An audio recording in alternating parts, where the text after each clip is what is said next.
This is Chef Grissom, and we're going to take a quick look at packaging and storing our confections.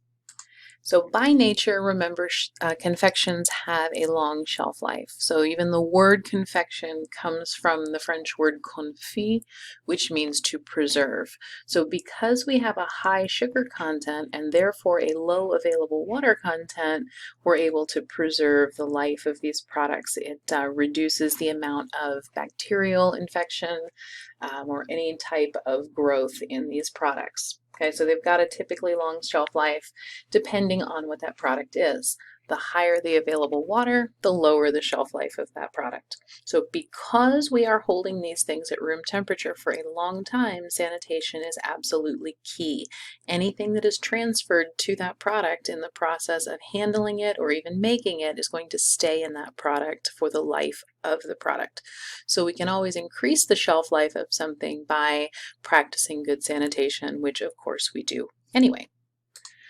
So intrinsic factors or factors within these products that affect their shelf life, the first, of course, is water activity. So I know we've talked about water activity at length in this course, but the higher the water, the faster bacteria, fungus, molds, etc. can grow in that product, and the shorter the shelf life. So we reduce the AW by increasing the dissolved solids. So remember, we supersaturate our solutions. The more solid we have in there, the less available water and the longer the shelf life that product is going to be. Some things have a necessarily higher AW than others. So ganaches, for example, we only want to keep these for about 3 weeks. Okay, that's really the shelf life of those before it can start to allow bacteria, molds, etc. to grow in these things. Also, internal moisture migration. So we always have to think about equilibrium. So we want the internal structure of something to match the external covering of that product. So if something has high moisture inside and it's next to something that is low moisture, you're going to create that osmotic response or the osmosis between the center and the surface of that product. So there's nothing that is truly non-porous. Water is going to migrate from one side to another. Okay, so it will always seek out equilibrium, and a lower moisture product is going to attract moisture from a high moisture product. So sometimes we'll see that in even chocolates where we've got a high moisture filling. It'll start to create little water spots on the outside of that chocolate as that moisture migrates through. Certainly we see it in candies. Okay, so we always see this in moisture-filled candies that the moisture will come through that candy coating. Okay, also fat migration. Fat does the same thing that water does. So if we've got a very high fat center and a very low fat coating on the outside, very often we're going to see fat bloom on that product as the fat is migrating from one to the other. So this is always why it's very important to temper your chocolate very well. So remember, when you're tempering chocolate, you're creating like a brick wall. And if we temper it correctly, all of the crystal structure of that chocolate is going to be stable. If it's unstable even at all, moisture, fat, etc. can go through there, just as if we had a brick wall and a few of the bricks were out of square. So we're like rounding off those edges. It's going to allow things to pass through. So the better we have our temper, the stronger our wall, the stronger our crystal structure, the less migration we're going to see. But there's always going to eventually be fat migration. So things are always seeking equilibrium. So if you've got something like a peanut butter filled chocolate, don't be surprised after storage if you see some of that fat moving from the peanut butter through the chocolate and creating fat bloom. Okay, pH, so acidic foods are less subject to spoilage. Most things are not terribly acidic, so pH is not what preserves these foods. So typically confections are preserved by lowering the available water, not by increasing the pH. The one exception to that are jams and jellies. They are acidic, they have to be in order to set those hydrocolloids, but they're also higher moisture. So anything that we have that's higher moisture, we have to also decrease the pH, right? Move it down on that pH scale closer to 0, which makes it more acidic and less subject to growing any type of bacteria. Environmental conditions. So when we are packaging our confections, we always have to think about not damaging them. So anytime you open up a commercial container of chocolates, for example, filled chocolates especially, you see that they come in their own individual little cups inside of that box.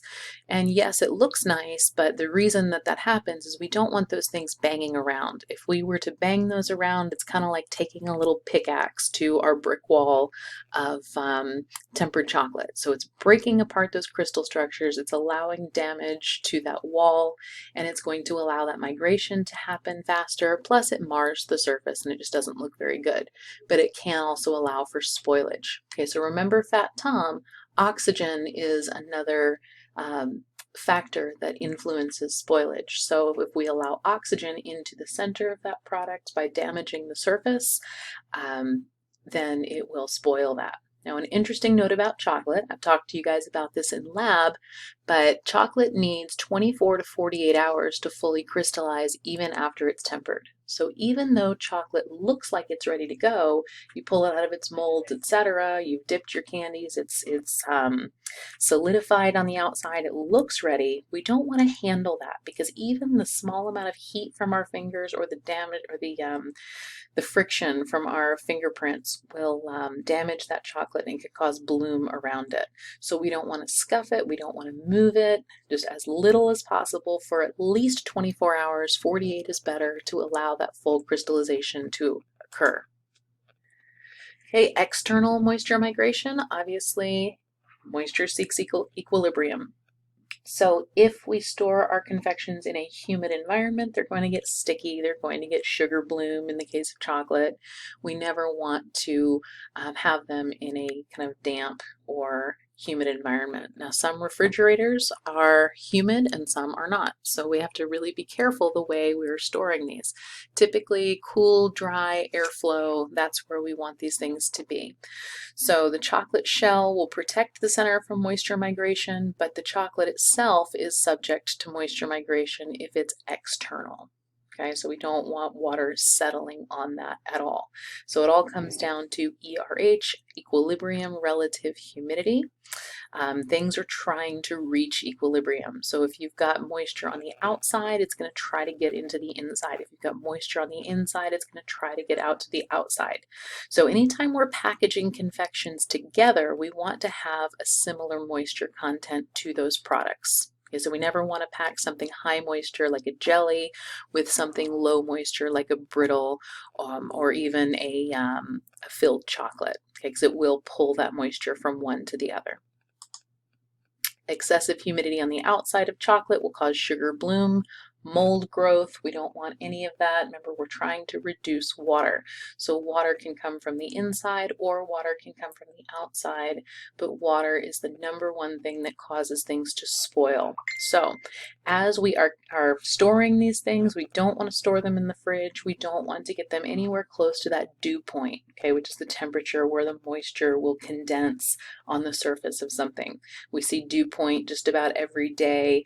When we walk out to our cars in the morning, there's dew all over the cars, and at some point in the evening, the temperature drops just to the point that the water kind of all coalesces and condenses onto the surface of products. So we don't want that to happen to our candies, because if it does, it's going to create sugar bloom, and the ERH, or the equilibrium of those products, is going to be off. Okay, so we never want to store them too hot, obviously. Temperature is going to melt our chocolate, certainly can damage the chocolate. We don't want to go above about 68 for any confection. The hotter it gets, the more hygroscopic our sugars will get, so we don't want that. You can freeze confections, but remember, as you're taking them out of the freezer, they're going to go through that dew point and you're going to get condensation on them. So if you package something for the freezer, make sure you package it completely airtight, or as much as you can, and then when you take it out of the freezer, the best way to thaw it out is to have a fan blowing on that product so it keeps any condensation from settling on it. Don't touch them until they are fully back to temperature because it is going to get a little sticky and it's going to stick to the ridges in your fingers. You don't want to do that. And it's going to change based on each thing. So certainly chocolates are going to be your most temperamental as they go through that temperature curve, whereas sugar products will not quite be as temperamental. It's not going to have the condensation if you keep it airtight. Remember that freezing does not reverse any loss of quality, so you don't want to freeze something after it's already stale. Okay, it's not going to bring it back. Okay, lastly, remember the purpose of your packaging. Number one, you want to make sure it's protecting your product. That is the number one reason why you would package them. Secondly, you want to make them attractive for sale. So there's all kinds of different things out there. Make sure whatever you choose, that you're choosing it for its protective quality first and foremost. So presentation, certainly we know in culinary that people eat with their eyes first. You can certainly make a lot of money with the presentation of your products, but even the best presentation is not going to prevent spoilage from damage to your products. Okay. As we move forward, if you need me, reach out and I will see you in lab.